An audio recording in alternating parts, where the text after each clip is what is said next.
Para estos momentos quizá te estés preguntando, ¿todo lo que hacemos es un intento de escapar de la incomodidad? ¿El cerebro siempre nos hace sentir mal para incitarnos a hacer lo que él quiere que hagamos? ¿Es esa nuestra verdadera motivación para distraernos? En el amor romántico, por ejemplo, ¿nuestra motivación es el amor y la búsqueda de la dicha pura? Pues no, no lo es. Se han escrito innumerables canciones de amor y la mayoría es muy triste. Hay canciones acerca del desamor, del amor no correspondido o de lo sombrío de la soledad. Ofrecen consuelo a nuestra forma universal y humana de sufrir. No imaginaríamos que estas baladas también nos darían lecciones de neurociencia. ¿Has escuchado la canción Love Hearts? Los Everly Brothers la lanzaron en 1960, pero también ha sido interpretada por cantantes como Roy Orbison, Cher y Rod Stewart, pero la versión más famosa la realizó la banda Nazareth. El amor duele en términos neurológicos. De no ser así, nuestra especie habría quedado extinta hace mucho tiempo. La doctora Helen Fisher es antropóloga y estudia la ciencia detrás del enamoramiento, de su inicio y de su final.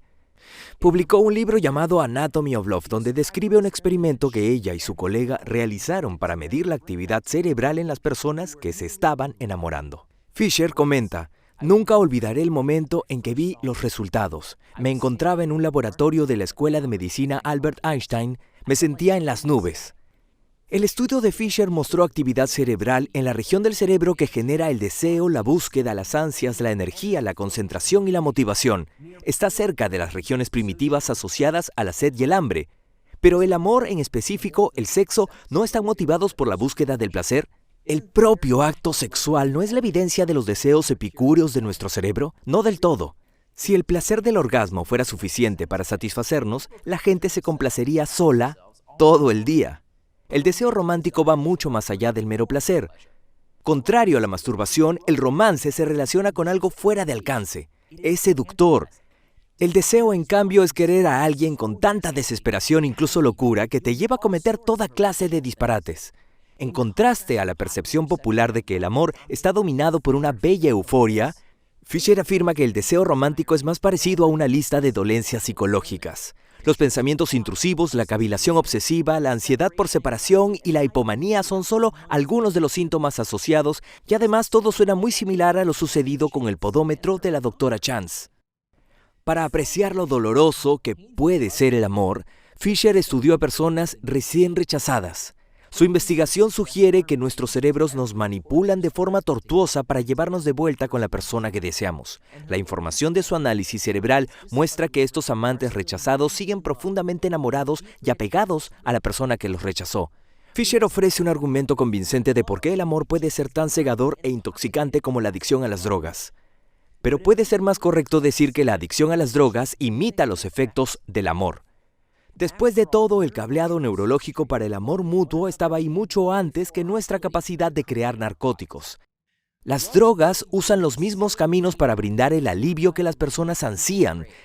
De la misma manera, abrazar finalmente a la persona que amas extingue tu anhelo. Lo que motiva a los adictos o a los desafortunados en el amor no es precisamente sentirse bien ni obtener una recompensa como tal. Más bien, lo que ansían es liberarse de cierto malestar. De hecho, ni siquiera es necesario que algo o alguien nos guste para llegar a desearlo.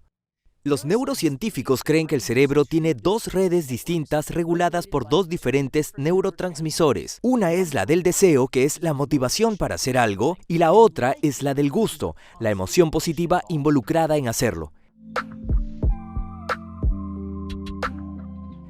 ¿Qué sucedería si separáramos el gusto y el deseo? Un grupo de investigadores analizó usando un electrodo para estimular un área asociada con la red del deseo en los cerebros de las ratas de laboratorio. Quizá puedas empatizar un poco con estas ratas de laboratorio si te ha sucedido que te sientes extrañamente obligado a comer postre aun cuando te sientes sumamente lleno. La segunda rebanada de pie después de la comilona del Día de Gracias ya no es igual de agradable y aún así la comemos. Eso es lo que sucedió a estas ratas de laboratorio. Seguían comiendo a pesar de que no les estaba gustando la comida, debido a que sus cerebros les seguían diciendo que debían comer. Por otro lado, otro grupo de científicos llevó a cabo experimentos para determinar si el gusto podía llevarlos a actuar de cierta forma. Para ello desactivaron las vías de dopamina del deseo en ratas de laboratorio hambrientas y descubrieron que las ratas simplemente dejaron de comer. Al principio, los investigadores pensaron que la falta de apetito podría deberse a un efecto imprevisto en el sistema del gusto. Pero observaron la respuesta de las ratas a alimentación forzada con azúcar y descubrieron señales de que las ratas lo estaban disfrutando. Sin embargo, sin el malestar del deseo, no había motivación para comer ni siquiera después de horas completas de ayuno. Un estudio hecho en fumadores que habían sufrido algún daño que dañó su sistema del gusto mostró que les fue mucho más fácil dejar de fumar que a los pacientes que habían sufrido daños en otras partes del cerebro. Un paciente del estudio que fumaba desde los 14 años y que al momento de su accidente fumaba 40 cigarrillos sin filtro al día, reportó: "Mi cuerpo olvidó el impulso de fumar". Tal cual. A fin de cuentas, la incomodidad del deseo controla nuestra conducta y sin esa sensación no sentimos la necesidad de lanzarnos a la acción. Siempre estamos tratando de deshacernos del dolor. Formamos hábitos alrededor de nuestras conductas para quitarnos el malestar que nos provoca el deseo en primer lugar. No es el acto mismo lo que nos incita, sino el ansia por una sensación positiva que alguna vez hemos sentido y que quizá podamos volver a sentir. Una vez que el cerebro descubre algo valioso, el malestar que provoca el deseo por ese algo nos obliga a repetir la acción, aun cuando esas conductas a veces puedan contradecir nuestros intereses reales. La causa primaria de todas y cada una de nuestras distracciones es que en algún momento encontramos alivio del dolor mediante un acto determinado que no estábamos convencidos de realizar. Pero ahora nuestro cableado neuronal nos dice que lo volvamos a hacer una y otra vez.